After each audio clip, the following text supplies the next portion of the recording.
Olá, bem-vindos. Começamos então esta conversa cruzada e antes de mais começo por apresentar os autores que estão connosco, o João Tordo, o Carlos Quiroga, o Valério Romão e a Ana Margarida Carvalho. Não sei se interessa fazer uma pequena biografia de quem são estes autores. Vou só dar um cheirinho, não é? Eu começo pelas senhoras, Ana Margarida de Carvalho, licenciada em Direito, também jornalista, não é? Já passou por esse caminho. O mais recente livro, A Fúria do Mar, é um livro também premiado.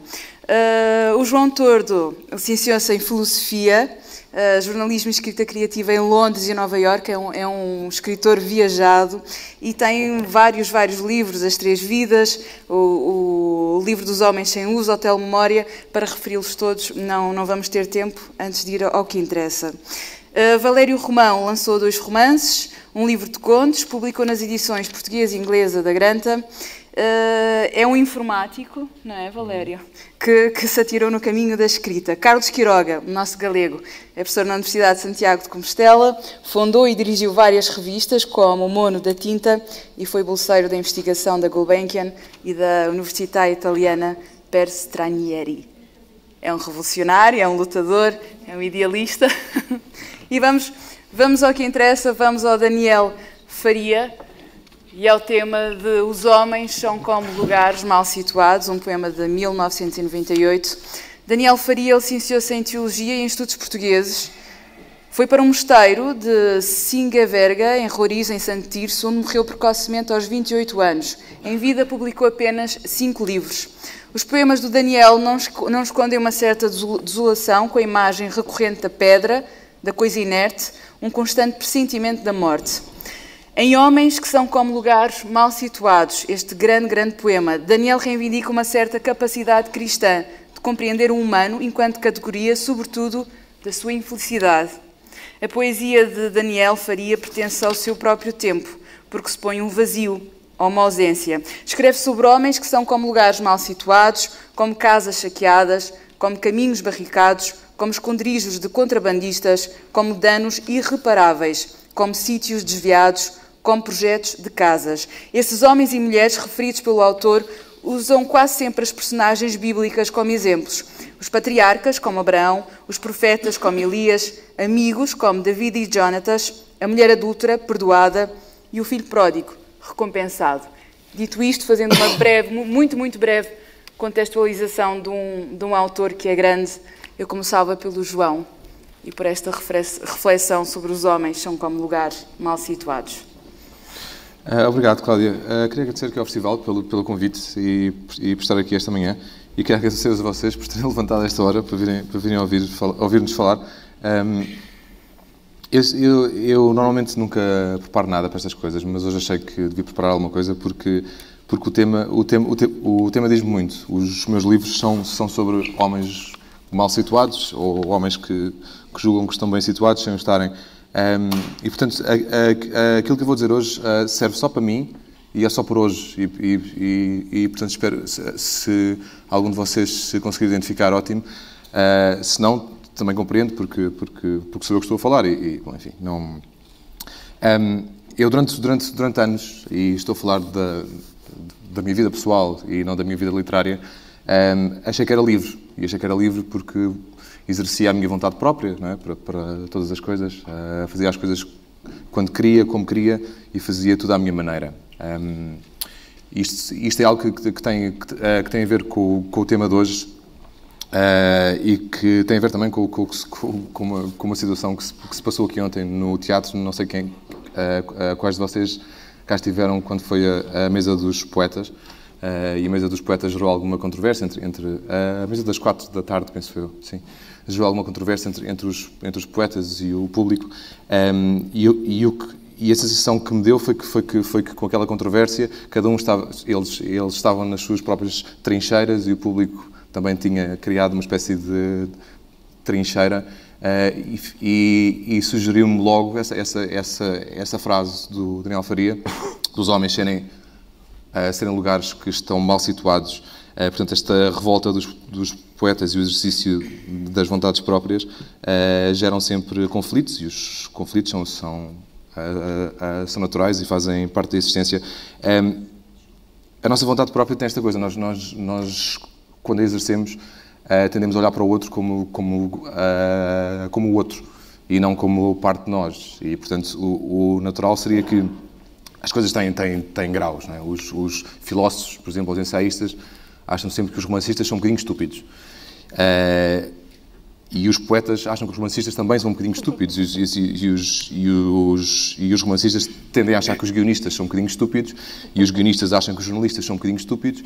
E os jornalistas acham que as pessoas que escrevem blogs são um bocadinho estúpidos. E todos juntos acham que os políticos são todos estúpidos. Não é? Portanto, temos esta hierarquia um bocadinho estranha em que somos incapazes de olhar para fora,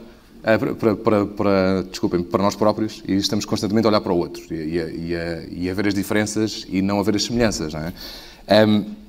Portanto, se me pergunta, eu durante anos e anos e anos senti que estava nessa trincheira. Tenho 38 anos agora, vou fazer 39, e senti-me nessa tal trincheira que exerce a sua vontade própria a toda a hora e que só consegue ver as coisas de um lado, não é?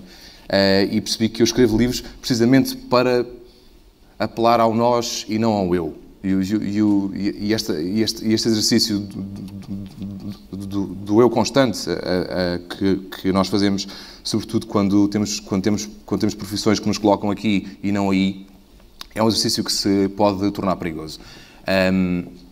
Vou-vos dar um exemplo que tem algo de estapafúrdio, mas que é verdadeiro. Eu no dia 25 de dezembro do ano passado recebi um iPhone.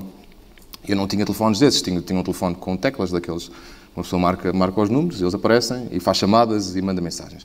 E a minha mãe insistia comigo que me queria dar um iPhone porque eu precisava, e eu não preciso de um iPhone, quer dizer, ninguém precisa ter um iPhone. O facto é que tenho um e que mudou a minha vida para pior, porque eu vicio-me rapidamente nas coisas e agora também estou viciado naquilo e estou sempre a ver se tenho mensagens e não sei o que mais. E quando ela me deu o iPhone, eu tenho um irmão que tem 25 anos e que me instalou uma pequena aplicação que se chama Tinder. O Tinder é uma aplicação que faz um rastreio à nossa volta de poucos quilómetros para ver as gajas que estão disponíveis. E ele achou que eu precisava daquilo porque, como tenho quase 39 anos e sou solteiro, ganho mal e sou escritor, de facto eu precisava de uma aplicação qualquer que me abrisse possibilidades.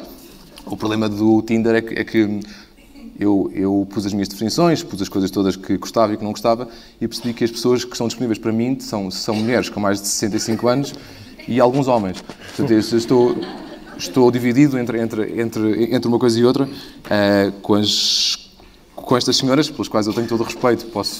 Elas querem jogar Farmville comigo às 4 da manhã e os homens, enfim. Pronto.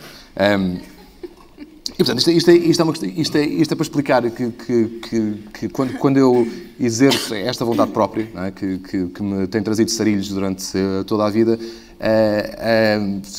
sinto-me colocado nessa tal trincheira, nesse sítio mal situado, não é? E esse exercício tem-me trazido alguns dissabores. Eu durante anos e anos e anos, achei que a solução para os problemas da vida, ou para este problema que nós enfrentamos, que se chama realidade, seria arranjar alguém. Portanto, seria arranjar uma mulher que pudesse, de certa maneira, tirar-me desse lugar portanto, mal situado e colocar-me no lugar bem situado, se é que isto existe, não é? A minha ambição de perfeição, no entanto, era tanta ou tão excessiva que eu acabei por tentar ver nessa pessoa a perfeição que eu não conseguia em mim. E, portanto, a sensação que eu tenho é que, mesmo por mais perfeita fosse essa pessoa, podiam colocar à frente, por exemplo, não sei, Mónica Bellucci, com o cérebro de um químico qualquer, de um gênio, e eu ainda assim iria ver os defeitos ou talvez o batom esborratado dela no canto dos lábios e não conseguir ligar-me àquela situação. Isso significa que durante anos e anos andei à procura de uma coisa que não existia, não é?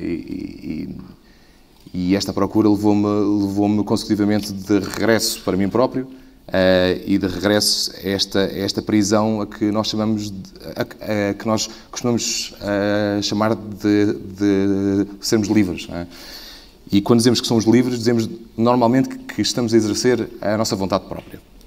E esta coisa da vontade própria que eu estou a insistir hoje tem a ver com o facto de refém dessa vontade, eu ter feito escolhas erradas a minha vida toda, não é? Se a minha vontade própria fosse algo que me situasse bem no mundo, não é? Eu seria hoje uma pessoa feliz. E não me considero uma pessoa feliz, também não me considero uma pessoa infeliz. Considero-me uma pessoa que tem que constantemente procurar fora de si e procurar no outro, não é? Quer dizer, nos outros, sair dessa trincheira na qual nos colocamos quando estamos mal situados nesta vida. Só para terminar e para passar a palavra, eu costumo encontrar pessoas que são naturalmente espirituais. E isto é uma coisa na qual eu tenho pensado muito ultimamente. Há pessoas, como a minha irmã, por exemplo, que somos gêmeos, e ela tem filhos e tem uma vida que deu frutos, não é? E eu, quando olho para ela, vejo nela uma pessoa intrinsecamente espiritual. Ou seja, ela não precisa de nada destas coisas, não precisa de escrever livros, não precisa de pintar quadros, não precisa de compor música, não precisa de nada destes subterfúgios que nós usamos para procurar essa tal espiritualidade que nos falta. E, portanto, quando nós pensamos em pessoas como escritores, como pintores, como músicos, e pensamos neles como pessoas altamente espirituais, parece-me que é precisamente o contrário disso. Eu acho que um escritor é alguém a quem falta espiritualidade e que escreve livros na busca por essa tal espiritualidade que lhe falta e que é natural em pessoas que ele vai encontrando. Portanto, quando olho para a minha irmã, vejo nela uma pessoa que, quando acorda de manhã, já é espiritual. E a mim falta-me essa espiritualidade e, portanto, escrevo livros não só para sair de mim, mas também para me tentar encontrar nesse encontro do nós e não do eu. Do eu que cava a trincheira, do eu que se isola. E daí a minha impressão forte do que se passou aqui ontem à tarde, por exemplo, com os poetas. E eu entendo-os perfeitamente, porque eles conseguem estar sós nessa trincheira e conseguem que esse isolamento seja de facto, a gênese de um trabalho superior. Para mim, não funciona. Eu cada vez mais quero ser uma pessoa do nós e não do eu, porque sozinho, com a minha vontade própria, eu só faço disparates. E, portanto, daí esse lugar mal situado em que me encontro constantemente, e daí o facto de escrever livros para tentar sair desse lugar. Eu tinha essas coisas para dizer, mas baralhei-me todo, como de costume, e só queria terminar com isto. Eu percebi isto tudo porque um dia estava a ver um filme que se chama Piratas das Caraíbas, uma obra-prima, e tal, não sei se era a parte 2, 3 ou 5, e às tantas o Johnny Depp, o capitão Jack Sparrow, disse uma frase que me ficou na cabeça durante anos e anos, sem eu conseguir compreender o que é que a frase queria dizer. Ele vira-se para outros personagens e diz que o problema não é o problema é a tua atitude em relação ao problema. Portanto, se tu mudares a tua atitude em relação ao problema, o problema deixa de existir. E a frase fez-me alguma impressão, porque não estava à espera que um pirata sem um dente e com uma pala pudesse ter uma coisa destas, isto ser uma coisa que fizesse sentido. E de facto, é precisamente isto, quando nos colocamos, quando eu me coloco, porque isto é só sobre mim e só por hoje, quando me coloco nesse buraco ou nessa trincheira em que só consigo ver eu, estou num lugar que está mal situado. Quando procuro o outro, quando procuro esse nós, finalmente consigo sair de mim e o problema deixa de ser o problema. E, portanto, foi isso que eu senti aqui ontem, e é isso que sinto todos os dias. Não se aplica a toda a gente, aplica-se só a mim e aplica-se só por hoje. Carlos.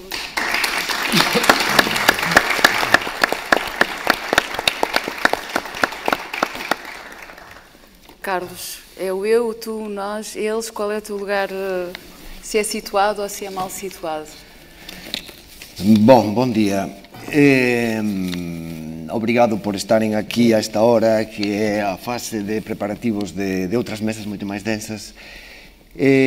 Vou tentar responder sen subterfuxos, sen retóricas, porque, ao contrario do Xoán, eu sempre costumo preparar textos por un medo escénico e por unha, en fin, responsabilidade de que teño pouca espontaneidade, mas non vou usar.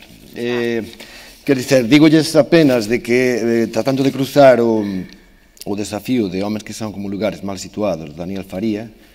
Daniel, que faría o Daniel aquí?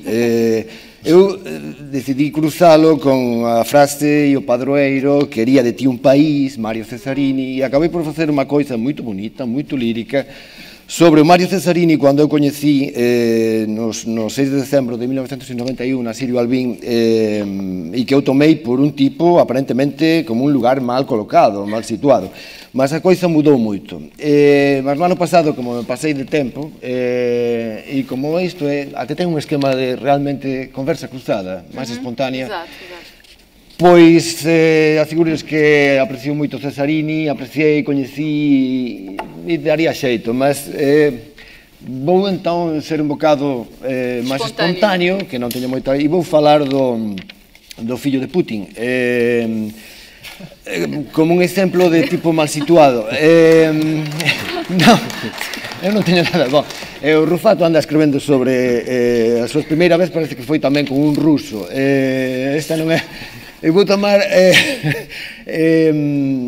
o de persoas que están mal situadas como lugares. Há moito que discutir, isto é pura filosofía tamén, se poden equiparar a lugares, se há persoas mal situadas, se há lugares mal situados. A Diana está mal situada, ou está ben situada a respecto da Teresa. O Xoán de Melo está mellor situado, está pior situado do que eles, se aquí repartísemos notas de 500 euros, ao mellor para chegar aquí. Mas isto acabar mal, como a mesa aquela, que non acabou tan mal, acabásemos os copos, estaría mellor situado o Xoán de Melo, moito mellor o Rufato, moito mellor a Sara Oliveira, porque non apañarían. Todo é relativo, as persoas e os lugares. A Crimea está mal situada, o mellor é que está moito ben situada, sea que están bom, mas e Portugal, non é? E Portugal, mas eu que ia levar o mas temos que chamar também o Valério e a Ana Margarida também à conversas. Vamos, já que estamos a trabalhar a espontaneidade. Bom, non, eu non quero romper absolutamente o protocolo. Só quero fazer o apuntamento do fillo de Putin. Bom, o fillo de Putin está nun máster en Santiago de Compostela, un máster Mundus non sei que, en que há alumnos moitos da América Latina, ten máis bolsas cualquier non sei que, e este rapaz, que non me lembro como se chama o nome, é un ruso, e ele, a min pedironme, bom, participo nese máster Mundus que é feito no Departamento de Teoría da Literatura con profesores de outras áreas. E habitualmente cada profesor usa a súa lingua habitual. Eu, por certo, estou a falar a miña lingua, que no mundo ten un dialecto mayoritario que se chama portugués. Isto usa un amigo meu, Kiko Cadaval, para medir o sentido do humor do público. Diz que cando chega a Lisboa a platea está calada, non percebe porque non están dispostos a admitir que o portugués sexa dialecto de nada. Mas, bom, eu aquí na Madeira, que é un tamén lugar extraño, non sei se é ben colocado, mal situado, serviu de pórtico para as descobertas, polo menos soubei na platea un leve...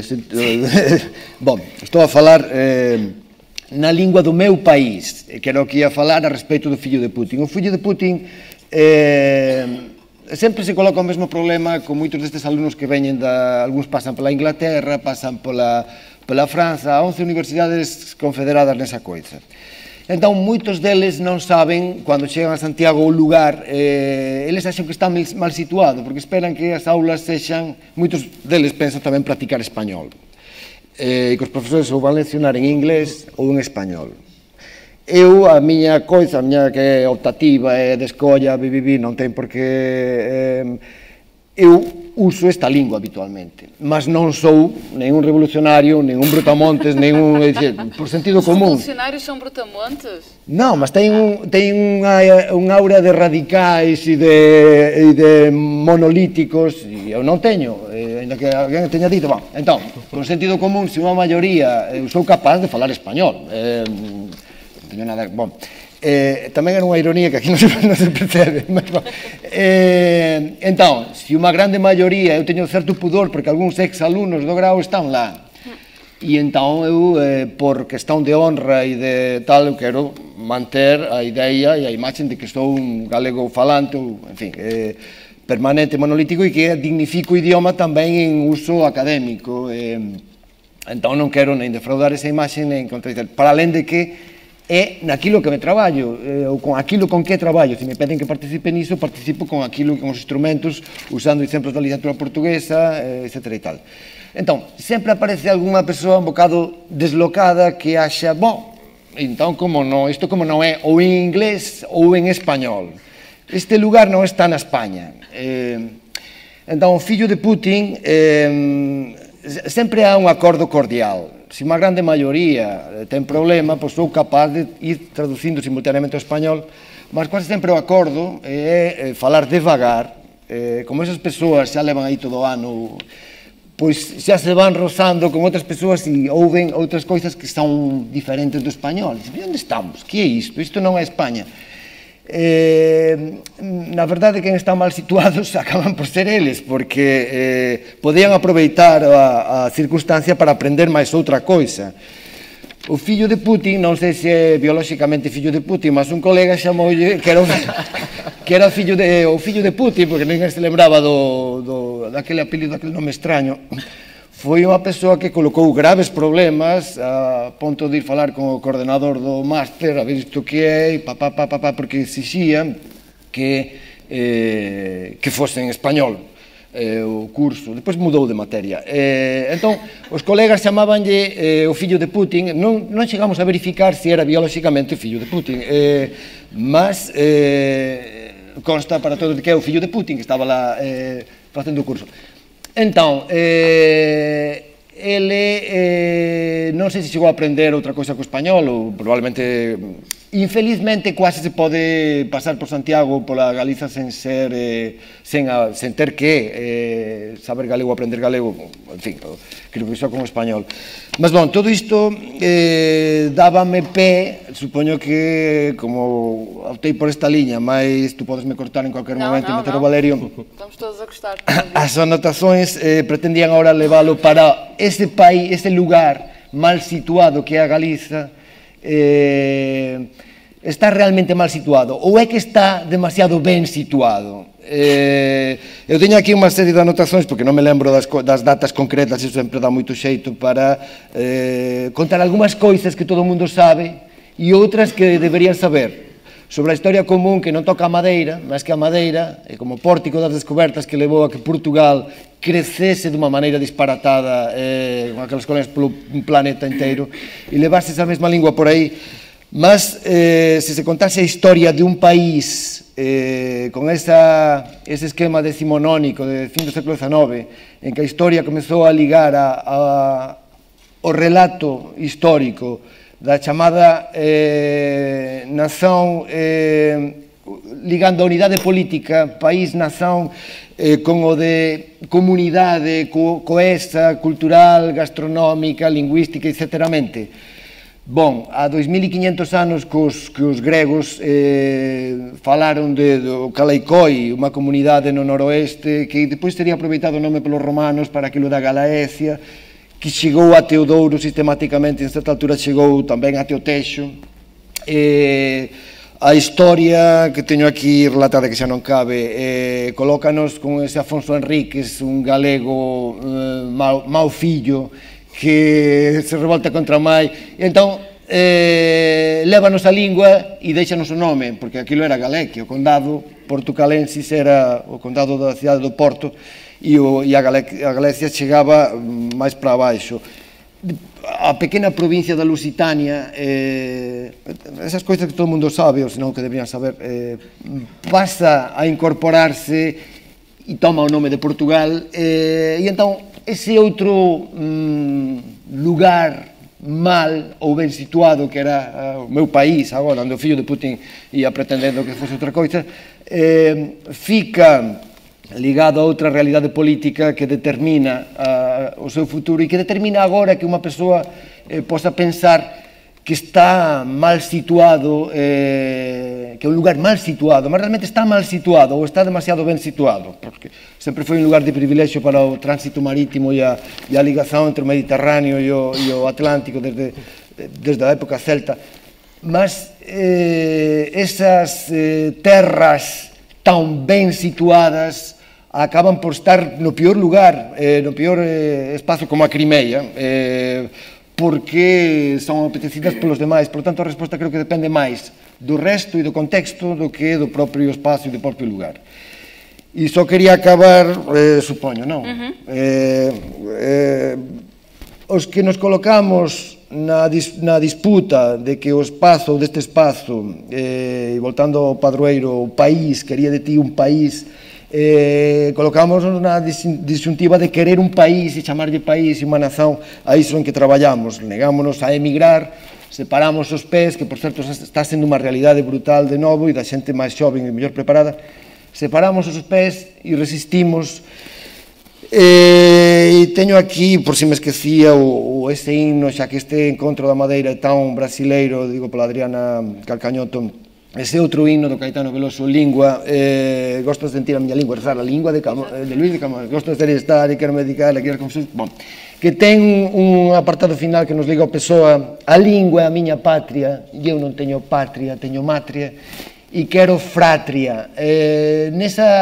Neste himno nos colocamos moitos mal colocados, mal situados, aparentemente, mas creo que o único modo coherente con a historia e con a nosa responsabilidade de situarnos no mundo, separando os pés e mesmo non tendo a unidade de nación, de país, nación, colocando na lingua o noso estandarte, xa que non temos, non teño, a lingua é a miña patria, e eu non teño patria, obviamente, patria e nación, mas teño matria e quero fratria, tamén na Madeira. Obrigado.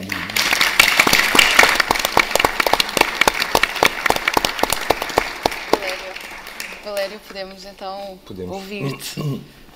Não sei se queres a espontaneidade ou queres ler aquilo que preparaste.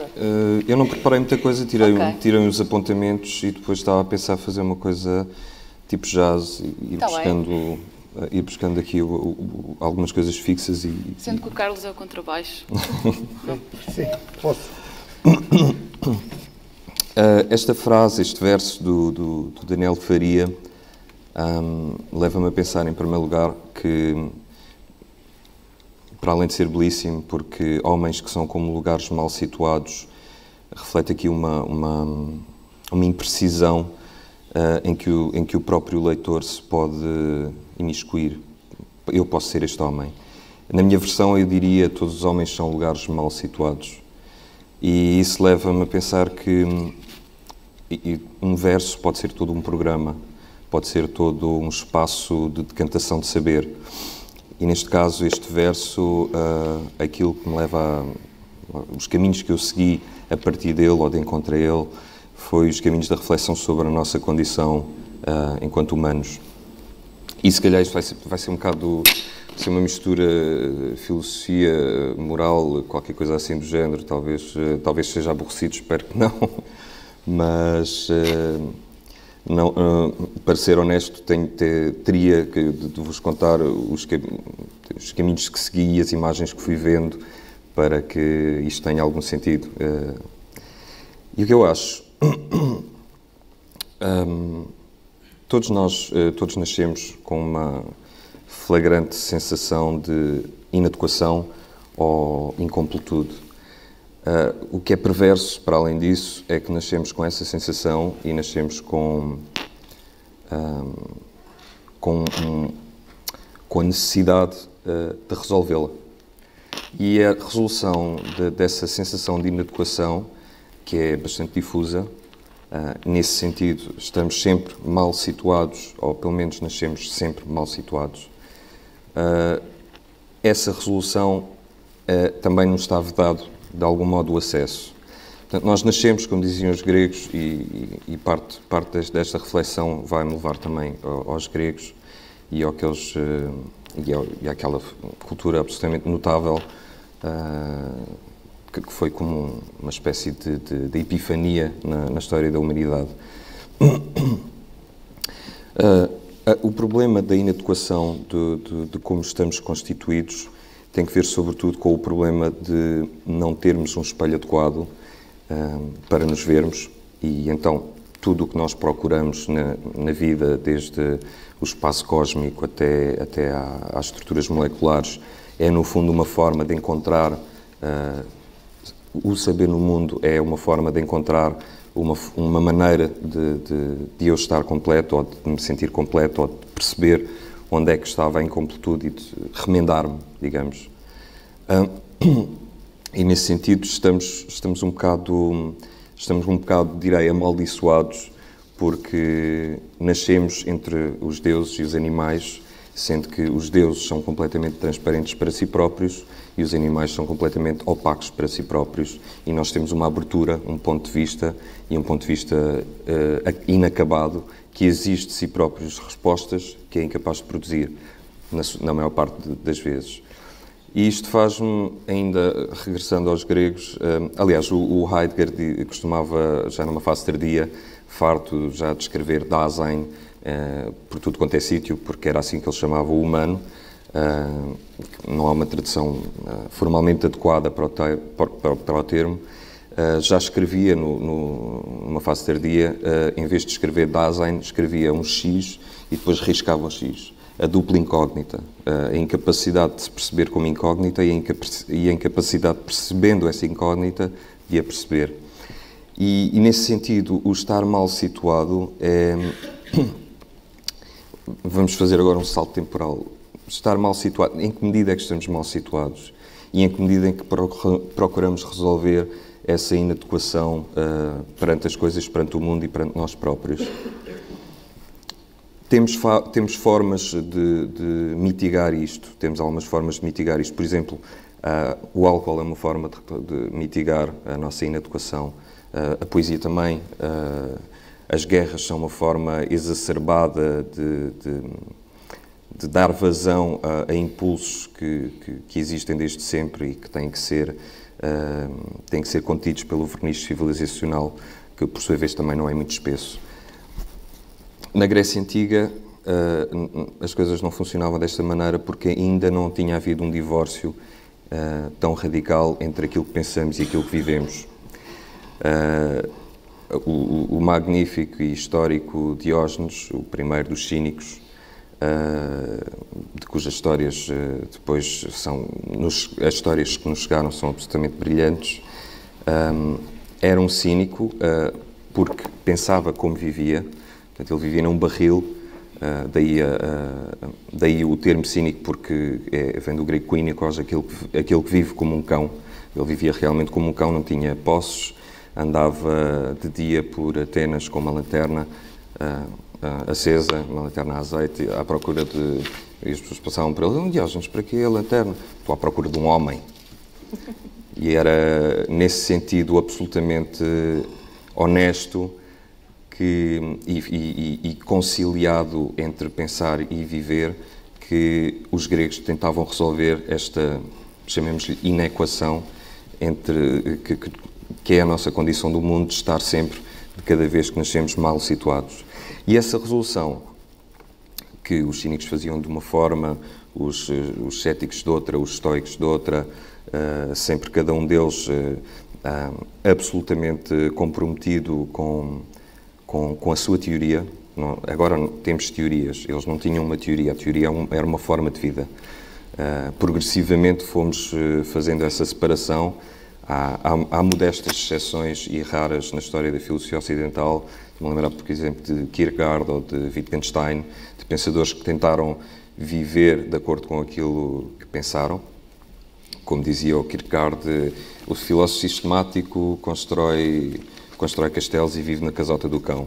Porque, na realidade, sim, um sistema, a produção de uma teoria que não tenha que ver com a forma como eu quero viver adequadamente, porque a pergunta fundamental seria essa: como é que eu posso viver adequadamente? É uma produção fictícia ao modo de uma lista telefónica, é uma acumulação de saber mais ou menos disperso, mais ou menos coeso, que não resolve a pergunta fundamental. E resolvendo, o que é isso do resolver a pergunta fundamental, voltando à frase da situação? Não sei como é que isto se faz também, infelizmente, não sei. Sei que já estivemos mais perto de o fazer, apesar de estarmos aparentemente cada vez mais longe no que concerne ao nosso percurso civilizacional e histórico. Acho, sobretudo, que esta pergunta a ser respondida não é uma pergunta que possa ser respondida no geral, é uma pergunta que cada um tem que responder para si próprio. E estamos condenados, de cada vez que nascemos, primeiro a reaprender tudo o que é a nossa história, porque não nascemos geneticamente codificados com o passado. Nascemos sempre ignorantes e nascemos cada vez mais ignorantes porque cada vez há mais história para trás. Portanto, esta é uma das vertentes. Outra das vertentes é que eu acho que quando um homem consegue situar-se, quando consegue resolver esta pergunta pela vida, seja de que forma for, no casamento, na religião, na arte, independente, quando consegue situar-se e quando consegue encontrar a sua resposta, acho que é como se nascesse duas vezes.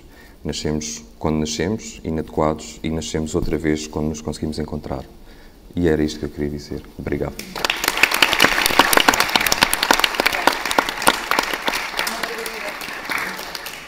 Bem, eu como sou um bocadinho... enfim, como se a espontaneidade é um bocadinho de trabalho e eu sou bastante preguiçosa, resolvi tomar umas notas avulsas aqui no meu iPad. Quer dizer, também queria agradecer o convite e queria agradecer a apresentação.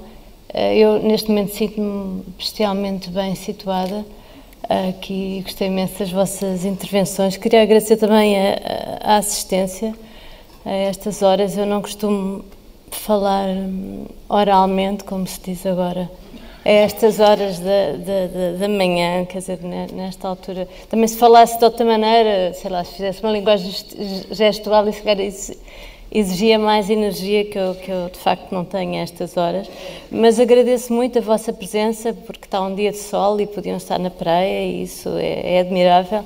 A avaliar e a ser verdade aquela frase que diz que um verdadeiro intelectual é aquele que entra dentro de uma biblioteca quando não está a chover.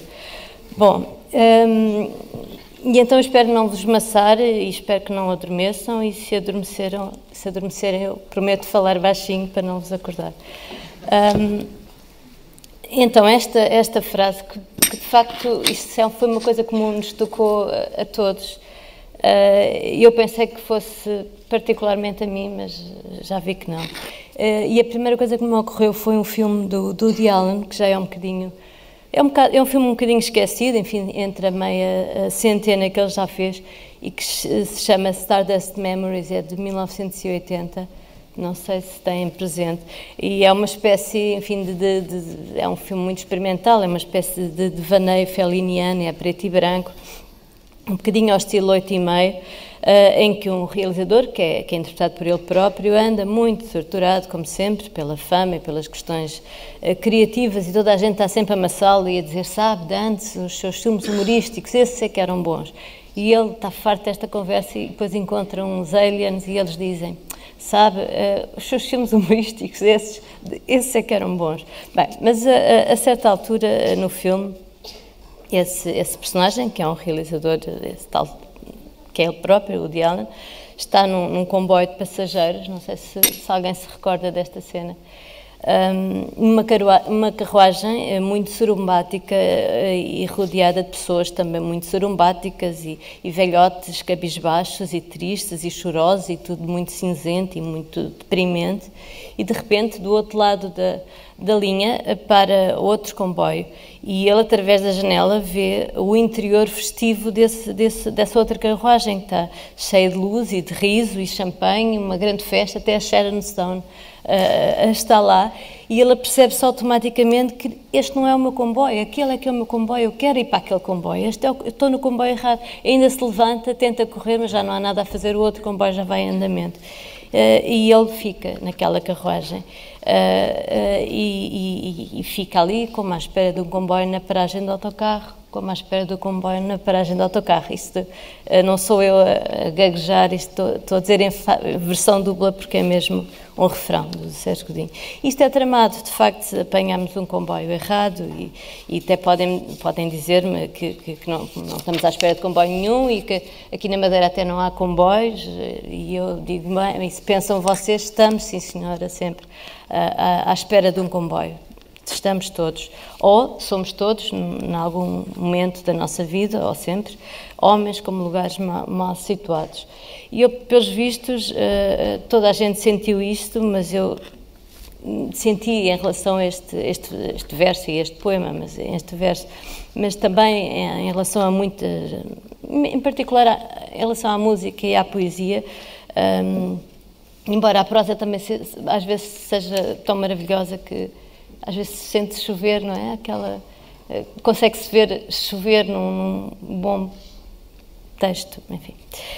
Mas há coisas tão boas e tão bem escritas ou compostas e as palavras casam-se incrivelmente bem e que parecem feitas só para nós. E eu não sei se conhecem esta sensação, pelo visto tutor, e todos nós sentimos isso.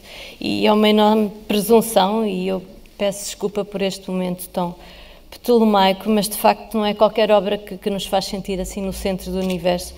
E os poetas, vejam lá, ocupados com a filigrana das suas palavras e os seus murmúrios e os seus ciciares e os seus filamentos e os seus misteriosos sentidos, e as pessoas, os leitores, nós, que grande soberba é esta, não é?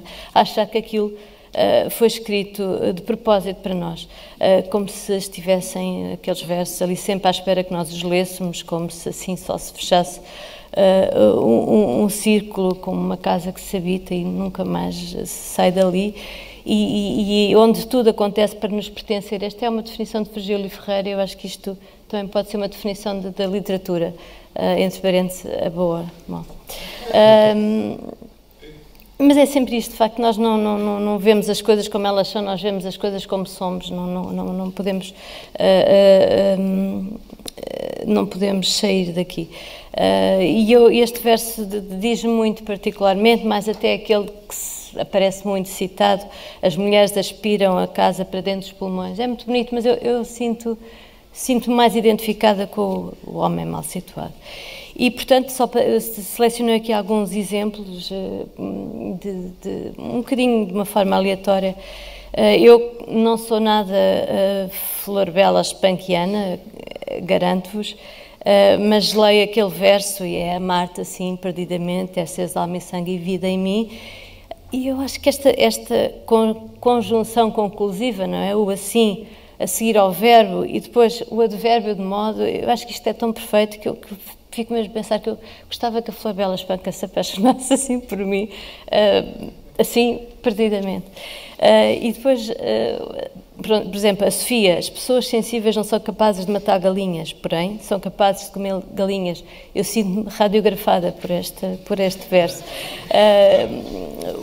O W.E. Cummings, ninguém, nem mesmo a chuva, tem as mãos tão pequenas. E eu ponho-me a avaliar o tamanho das minhas mãos. O Carlos de Oliveira, a noite é a nossa dádiva de sol aos que vivem do outro lado da terra. É um poeta astrónomo, não é? Isto é uma maneira tão benigna de explicar a rotação da Terra. Mas coisas assim mais absurdas, por exemplo, o Rilke, aquele poema tão conhecido, percorrer as grades, o seu olhar cansou-se e não retém mais nada lá no fundo. Eu também fico a sentir-me uma pantera enjaulada. Ou então Carlos Queiroz, livrai-me, Senhor, de quem me detém e graça não tem e não possui nem um grão de imaginação. Eu rezo assim, é a minha forma de rezar. Coisas que me fazem, quer dizer, que me arrasam emocionalmente. Rui Belo, é triste ir pela vida como quem regressa e entrar humildemente por engano pela morte dentro. Isto é tristíssimo, eu fico perfeitamente tocada por esta frase. Ele, a certa altura, diz no poema: "Oh, como é triste envelhecer à porta." E eu podia dar vários exemplos, agora não vos vou amassar com mais, mas por acaso na última crónica do Gonçalo M. Tavares eu vi também um trecho do Joan Brossa, penso que é catalão, e ele dizia: "Olha os peixes dentro d'água, as ideias no cérebro devem mover-se de uma maneira semelhante." E eu acho que isto está certíssimo, e acho que os meus pensamentos também são um bocado aquáticos e ondulantes, e andam em cardumes e às vezes espantam-se e fogem, e outras vezes não. Pronto, e outras coisas, quer dizer, não têm... Olha que engraçado.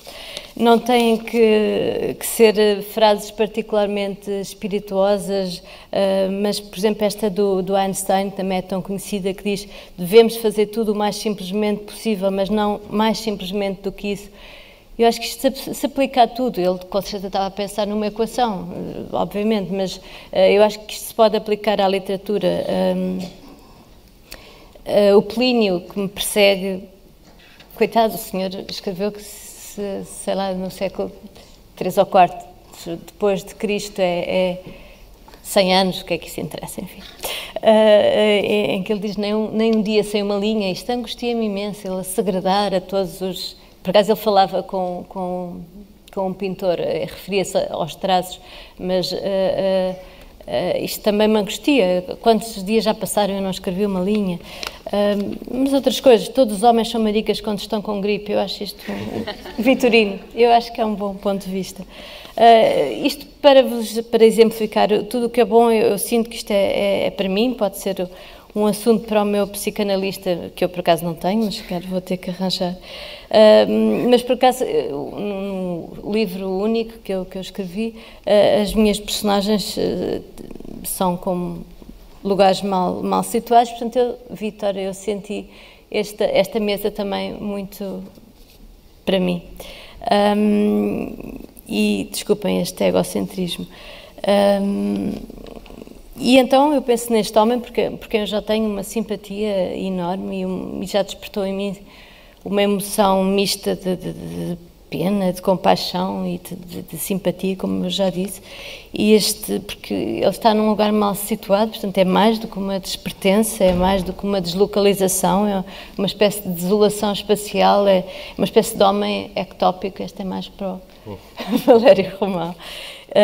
E eu penso neste homem só a enxutar pomos, aí, a invectivar os ventos, a discutir com as suas vozes, a insultar as sombras, a pontapear sacos de lixo, como os loucos na rua, e ele está numa região estranha, cujo idioma ele se calhar não conhece, só consegue identificar fragmentos de coisas, ou os despojos daqueles barcos meio calcinados dos mares que se retiram.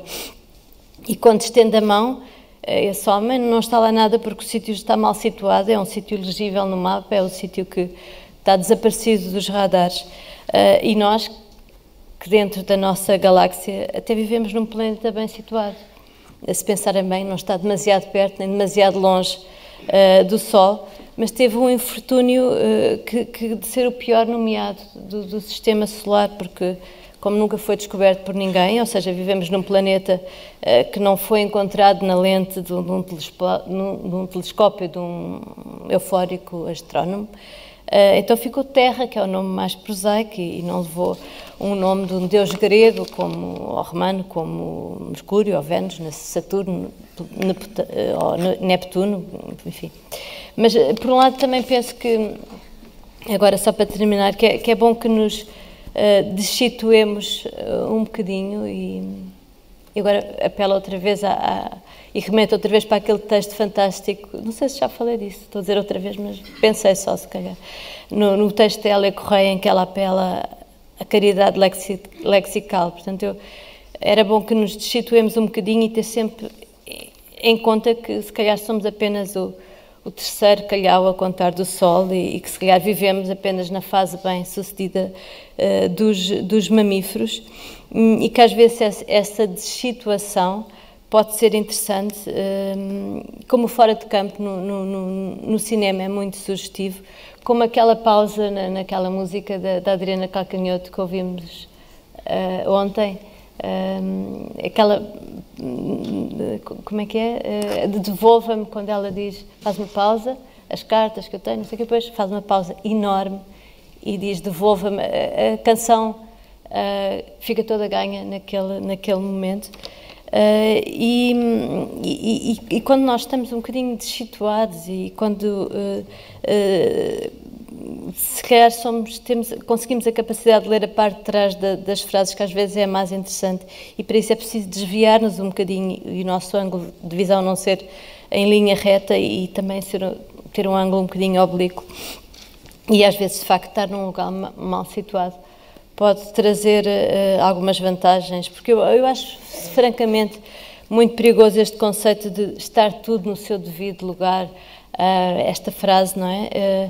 Tipo quando se larga uma chávena de chá e todos achamos normal que a chávena caia, se estatele no chão e se parta e que o vapor suba, mas ainda bem que houve outros, como o Galileu e outras pessoas geniais, que acharam isto intrigante e tiveram este olhar transversal e este olhar de assombro perante as coisas banais. E eu acho que sim, que é verdade que mais vale um pássaro na mão para sentirmos a sua leveza, e isto também é uma definição da literatura, porque acho que a literatura também tem qualquer coisa de leveza. Há um escritor, eu penso que é muito antigo, medieval, que dizia: o meu arado é feito com o vestuário dos pássaros. Eu acho isto tão bonito. E queria também falar um bocadinho de agricultura, que é um tema que eu domino imenso, e falar de lugares e de terrenos aráveis, extremamente férteis e fecundos. E eu acho que o terreno mais fértil do mundo são as montanhas, pode ser a da Estrela ou o Pico de Ruivo, porque a montanha consegue parir um rato. Eu acho isto extraordinário, esta fertilidade da montanha. É incrível, porque podia parir um calhau ou podia parir um bocado de lava, mas não, vai parir um rato, não um lagarto, não um escaravelho, mas um mamífero que tem os mesmos órgãos que nós, e é uma extraordinária generosidade da montanha, eu acho isto. Mas também pode ser outra questão para o meu psicanalista insistente, se quiserem. E depois há outra frase, há outros desajustamentos que me vieram um bocadinho à cabeça, os nossos desajustamentos do que o João falava do nosso cotidiano, as nossas pequenas questões de homem só, homem acompanhado.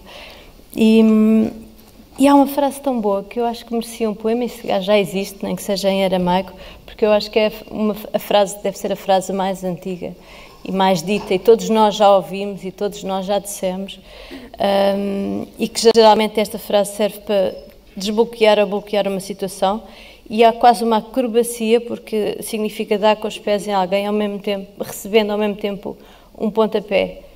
É assim uma coisa, tem-se um movimento que diz: o problema não está em ti, está em mim. Eu acho uma frase extraordinária e terminava aqui. Obrigada.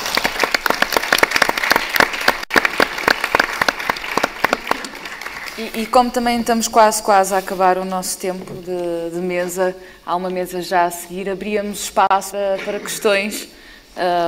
Acho que devem ter muitas, não é? Foram depoimentos tão interessantes.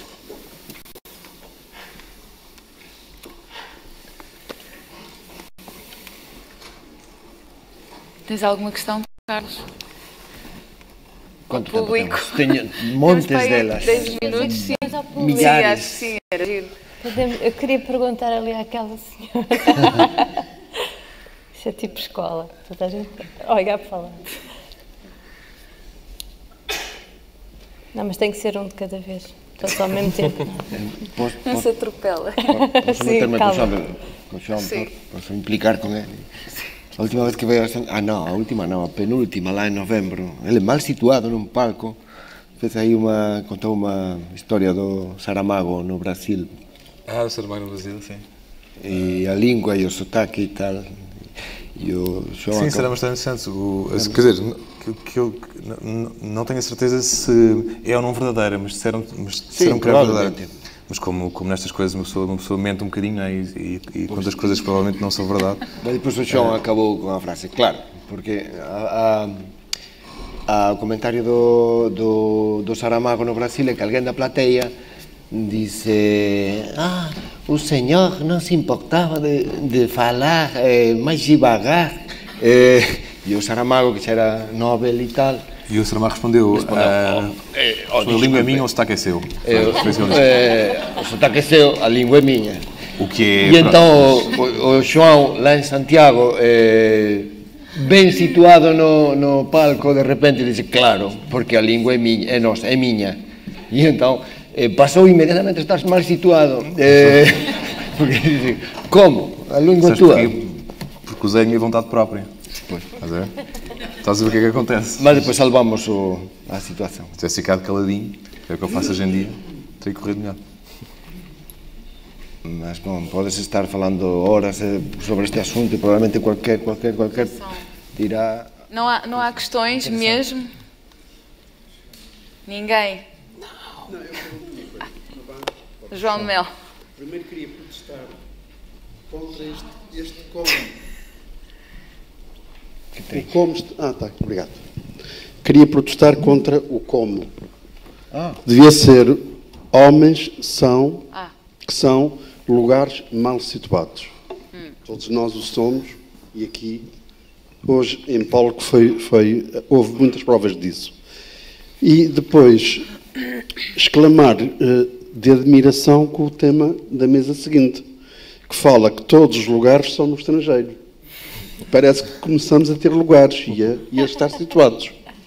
E tudo isto, de repente, me lembra o existencialismo, não é? Penso que todos ainda navegamos numa certa corda existencialista.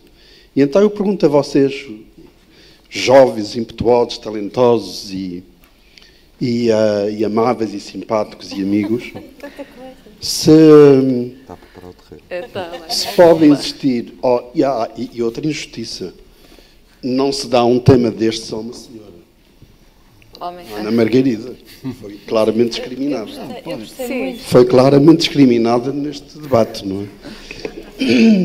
Embora se tenha defendido muito bem e tenha empurrado o lixo para debaixo da carpete, não é? E a pergunta era para todos, dizer, será que efetivamente pode haver homens em lugares bem situados no mundo de hoje? Ana Margarida. Não, eu não quero empurrar mais lixo. Não quero mais lixo. Eu, como é uma pergunta para os homens, não me sinto aludido.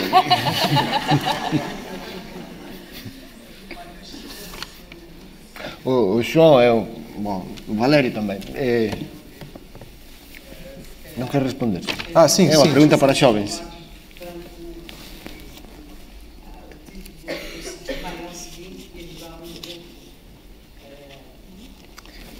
É melhor ouvirmos pelo microfone, não conseguimos ouvir. Sim, tem ali o microfone. Tem o microfone ao seu lado. Eu diria, se fosse o senhor, que agora para não dizer o nome mal pronunciado, o senhor galego, que fala muito bem. Carlos Quiroga. E a responder-nos, dava-nos já, ou encaminhávamos para o painel seguinte, e de facto o mito, e talvez aqui no meio como ilha, o que vem de fora é sempre melhor, porque vem de um lugar maior, ajudava-nos. A resposta à pergunta do Xón de Melo. Sim, exatamente. Bom, eu respondo se é que retira o dos xovens, porque eu creo que sim, existen persoas, homens e mulleres ben situadas, só que quen decide se están ben ou mal situados? En xeral é a historia ou son os demais? Por moito que eu diga, eu acho que estou ben situado, non agora no palco, digo en xeral, existencialmente, como dicía o Xón de Melo. As persoas creo que todas procuramos ser coherentes con aquilo que sentimos, con aquilo que facemos, o traballo. Naturalmente que há moita inadaptación, aquilo que falaba o Valerio, iso é existencial, todos sentimos algún tipo de carencia e podemos estar mal no traballo, podemos pegar nun traballo que é aquilo que nos callou, non aquilo que queríamos, mas todos procuramos amar as persoas, viver con aquelas, sin as coisas electrónicas, viver con aquelas persoas de que gostamos, que amamos, traballar naquilo que queremos, estar nos lugares e baternos por eles que queremos estar, todos procuramos. E nese sentido, unha persoa, polo menos o seu instinto, está, ou procura estar ben situada, ainda que no fundo estexa ese lado existencial de estar, somos inadaptados, en algún sentido. Mas, se iso é real ou é irreal, decidiu a historia, cando há... Iso é algo grandilocuente, mas algunhas persoas que foron inadaptadas, que eran contestadas, que eran... A posteridade dice que estaban no lugar que debían, e no momento que debían, e fixeron aquilo que debían, foron coherentes. É a historia. Ou son os demais. Para outros serán escollos, estarán mal situados, estorban, son...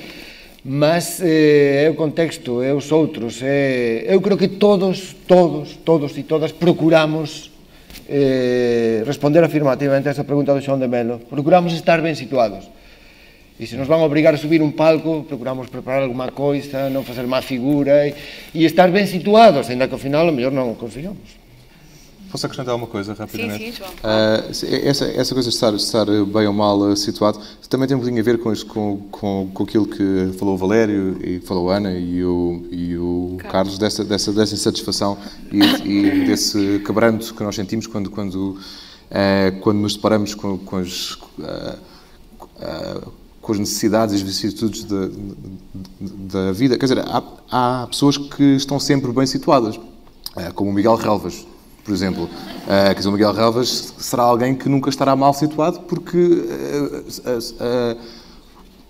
a perspectiva que ele tem do mundo é como uma ostra fechada, não é? Sem pérola, exatamente. É como uma ostra fechada. E quando vivemos dentro de um cubo ou de uma casca ou de uma carapaça, não é? Sobretudo preocupados com o nosso bem-estar, estaremos sempre bem situados, porque enfim, somos eu. Há pessoas que não se sentem assim porque percebem que eu quer dizer, não deu, não é? A rima, não é? E portanto essa situação depende de cada um, não é? Agora que há uma insatisfação primordial e fundamental, como disse o Valério, dando aqueles exemplos todos da antiguidade clássica, existe sim. E quando tomamos consciência disso, percebemos que entre nós e o Miguel Relvas há um universo de distância, em que nós somos muito pequeninos e ele muito grande, e que para colmatar isso...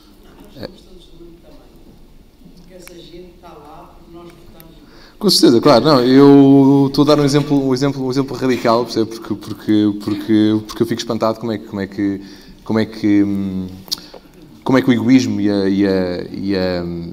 a tentativa de minar tudo à nossa volta normalmente dá bom resultado. Não é? Quer dizer, são as pessoas mais perversas e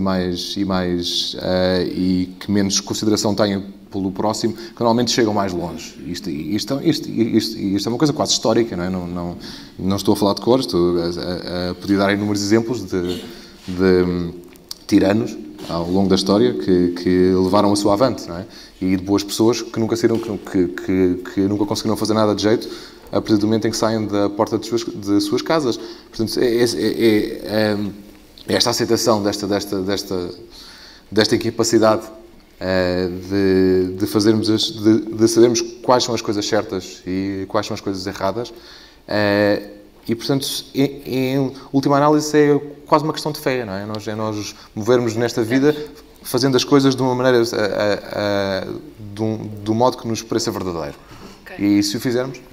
Temos mesmo que terminar. Valério, queres acrescentar alguma ideia? Ana? Se querem acrescentar? Vamos nos despedir já, não é? Assim, muito obrigada por terem estado aqui connosco. Obrigada. Obrigado.